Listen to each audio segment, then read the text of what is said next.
Morning, my dear students. I shall now explain the Floyd's algorithm, which is used to compute all pairs shortest paths. That means I would want to compute the length of the shortest path from each vertex to every other vertices. That means from A, I would want to compute the shortest path to the vertex B, to the vertex C, vertex D. And similarly, from vertex B to all other vertices, from vertex C to all other vertices, and so forth. And hence is this called an all pairs shortest paths problem. This finds wide application. So this is an application of dynamic programming technique. So let's understand this, the method or the algorithm through this example. This is the given graph, and we see that this is a directed graph and also a weighted graph. And there are four vertices A, B, C and D. Any graph, it can be represented either using the matrix or the list, and here is this matrix representation of the given graph. And please note that whenever we don't have a direct edge, say from A, I don't have an edge to B, right? So such values are represented by infinity, stands that there exists no edge or no path from that vertex to the destination vertex. Such are represented by infinity, and the length of the path from the vertex to itself will always be 0, and hence the diagonal elements will always be a 0. So this one should take proper note of this, because if you commit a mistake while you write the adjacency matrix for the given graph, the whole procedure will become a null and void. Yes. Now with this as a starting point, I shall then compute the matrices to find the all pairs shortest path. So the formula used here is, so it is the distance between any two the length of the path between any two vertices I and j is equal to either the previous value, or is there a much shorter path going through the vertex k. So for these two, whichever is minimum, that we'll be doing. This in a way is similar to the Warshall's algorithm that we have already have understood. So this is an extension of that, but being applied for a weighted graph. So fairly simple.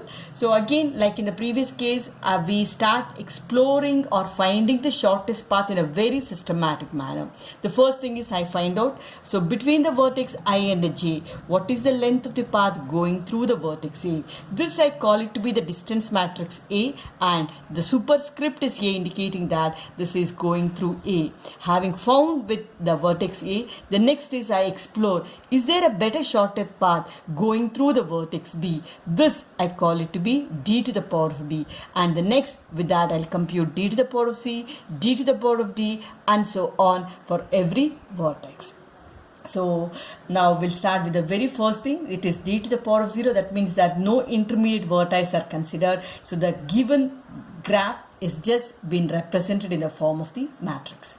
Now with this as a starting point, I shall then compute the matrix d to the power of a, d to the power of c, b, c, d, and so forth. Now how do we go about computing this?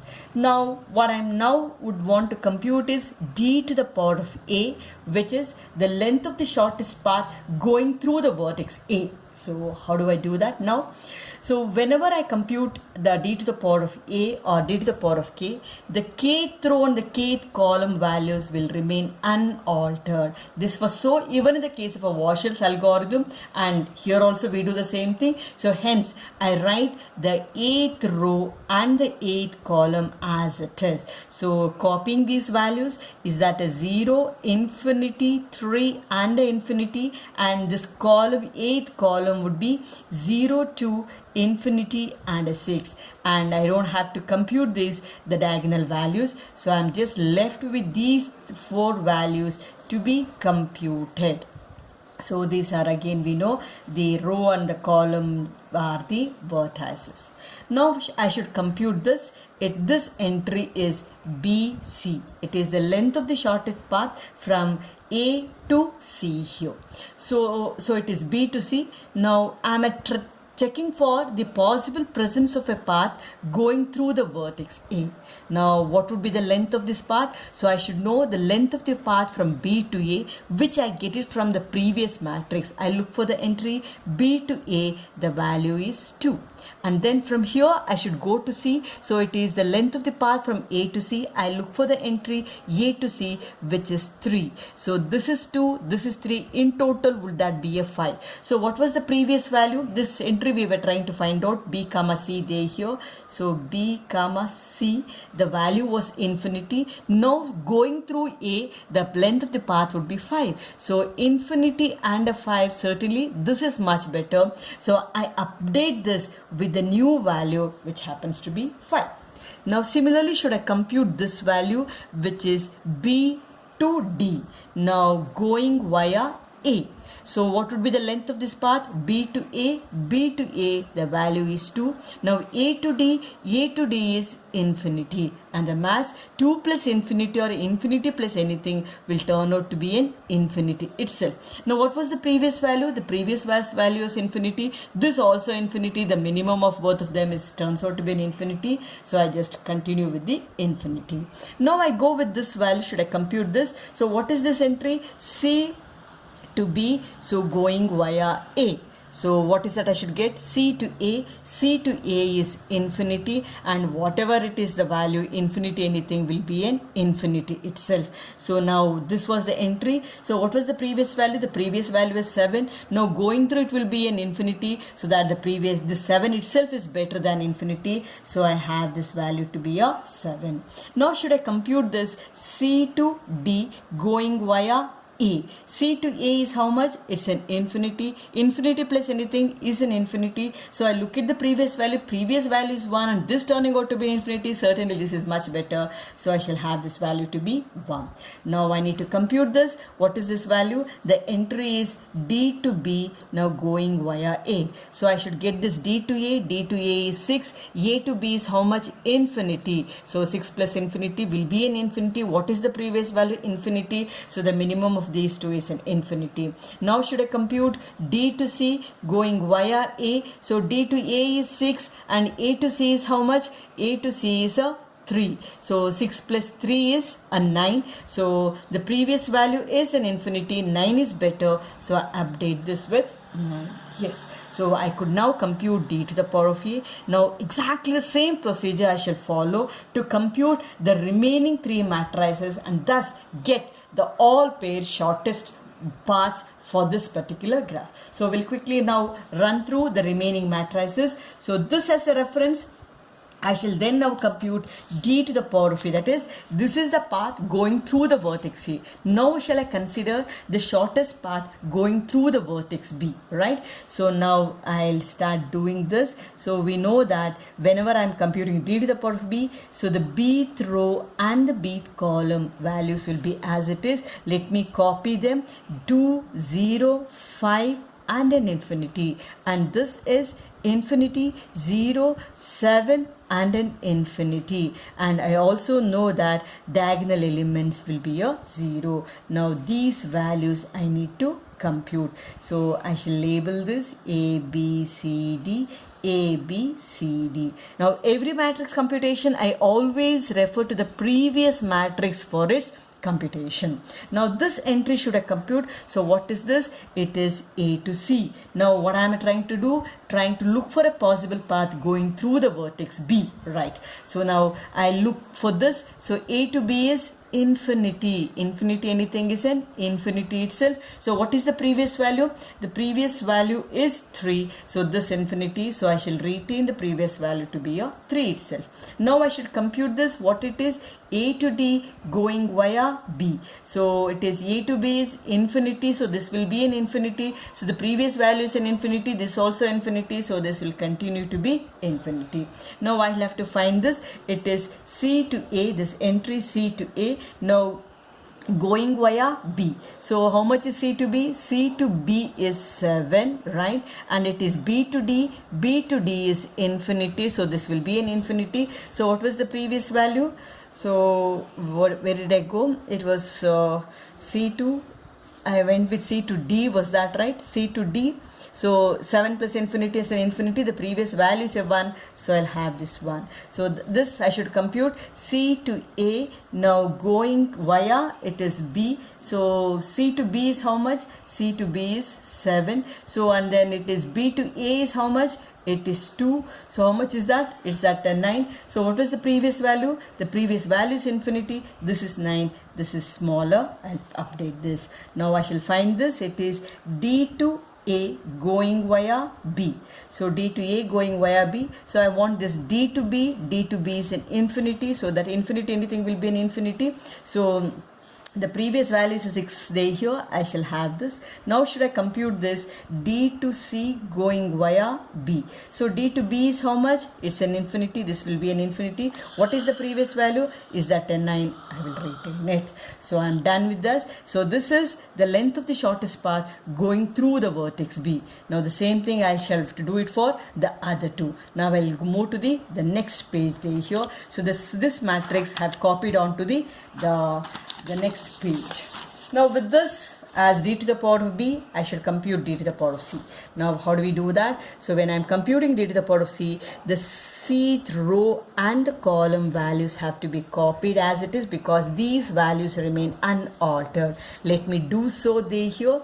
So it is the third row 9 7 0 1. This is 3 5 0 9, and I also know that diagonal elements will always be a 0, right? Now I'll have to compute this there here. Let me, and then these are A B C D A B C D. Now let me compute this. It is A to B, right? Now going through C. Now I'll have to look for this A to C. A to C is 3. C to B is how much? C to B is 7. So 3 plus 7 is a 10. Now what is this? It's the previous value is infinity. This is a 10. Certainly this is much less. I'll write this as 10. Now the next is I should compute. It is A to D going via C. So A to C is how much? 3. C to D is how much? C to D is 1. So 3 plus 1 is 4. How much was the previous? It was an infinity. So I shall update this 4. Now I'll come over here. It is B to A going via C. So B to C is how much? B to C is 5. C to A is how much? Is that a 9? So 5 plus 9 is a 14. So how much is the previous value? Previous value is 2. 2 is much lesser than this. I shall have this value to be 2. Now let me compute this. It is B to D going via C. So B to C is how much? B to C is 5. C to D is how much? Is that a 1? So 6. Now what is the previous value? Infinity. So 6 is less. I'll update this with 6. Now let me come over here. It is D to A. So going via C. D to C is how much? D to C is 9. C to A is how much? C to A is 9. So 9 plus 9, 18. But 6 is less. I shall retain this. Now the last value to be computed. D to the power of B. D to D going through C. So D to C is, I know it is 9. C to B is, it is 7. So is that a 16? So we were computing D to the power of B going through C. So D to C is 9. C to B is 7. There here 16. So the previous value is infinity. So I shall have this to be 16. Done. Now we'll have to go with the last matrix to be computed, which is D to the power of D there here. So when I compute this, what I should do, the D row and the column have to be same as it is. I'll copy it. So it is 6, 16, 9 and 0, and this column 4, 6, 1, and then these diagonal elements. Now should I compute these values? Fine. Now these are, it is A, B, C, D, A, B, C, D. Now let me compute this. It is A to B going via D. So going via D. So I'll have to look at the previous. So A to D is 4. D to B is how much? Is that a 16? So 4 plus 16 is a 20. The previous value is 10. This itself is less. Now I go with this. So A to C going via D. A to D is 4. D to C is how much? Is that a 9? Is that a 13? The previous value itself is smaller. Now I come over here. It is B to A going via D. So B to D is how much? 6. And then D to C is how much? Is that 9? It is 15. Now what is the previous value? The previous value is 2. I'll retain it. Now I go with B to C going via D. So B to D is 6. D to C is how much? Is that 9? A 15 day here. The 5 is less. I shall have this. Now I come up to this day here. It is C to A going via D. Now C to D is how much? Is that a 1? So and then D to A is how much? D to A is 6. Is that a 7? So the 9 and this is 7. Certainly 7 is smaller. I update this. Now the last value to be computed, C to B going via D. C to D is, I know it's at a 1. The next is D to B is 16, 17. So but then the 7 is small. I'll put this. So this is the final matrix there here, which indicates the length of the shortest path. It tells me that from A to B the length of the path is 10. From vertex A to C is that a 3. From vertex A to D is a 4. Similarly so with all the other vertices. So in the examination you will be asked very often, 80 to 90% of the time you will have a question, and depending on the number of vertices, each matrix that you compute will carry 2 marks or a 2.5 marks there here. One should be very careful, and if you use this kind of a notation, the chances are less of committing mistake. So very simple method, very guaranteed question, and also a good way to score marks there here. So this is how the all-page shortest path problem, or the other name for this is the Floyd's algorithm, can be applied for a given graph to find the shortest path. Thank you.